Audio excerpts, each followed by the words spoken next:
আসসালামু আলাইকুম। আপনাদের কাছে আমার একটা বিষয় জানতে চাইতেছি।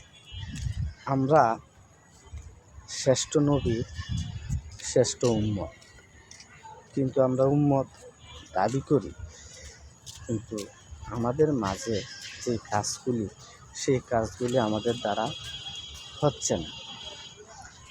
আর বিশেষ করে যেরকম আমরা যে উম্মত, কিন্তু আমরা শ্রেষ্ঠ নবীর শ্রেষ্ঠ উম্মত হইয়া আর শ্রেষ্ঠ জাতি মানুষ হইয়া যে মানুষের উপরে আমরা জুলুম করি, অত্যাচার করি, আবার কিছু স্বার্থের জন্য, কিছু বিনিময়ের জন্য আমরা সত্যটারে আড়াল করে রাখি, মিথ্যার আশ্রয় লই, তাহলে আমরা আবার কেমনি ইমানদার দাবি করি, আবার নবীর উম্মত দাবি করি, করিয়া আবার আশা করি পরকালে যে হে আল্লাহ, তুমি আমারে মৃত্যুর পরে কবরে সোয়াল জবাব সহজ করে দিও।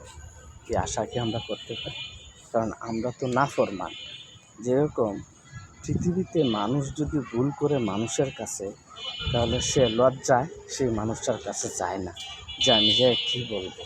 তো তদ্রুপ আল্লাহ তাআলার কাছে যে আমরা যেই অপরাধ করি, তা আমরা কিন্তু লজ্জাবোধ হওয়ার উচিত না যে আমরা কবরে যে যামু, আমরা যে মরে যাওয়ার পরে যে কবরে যায়া আল্লাহর কাছে কী জবাব দিব, কী করব, কীভাবে কী আশায় আমরা আবার দাবি করি আমরা নবীর উম্মত।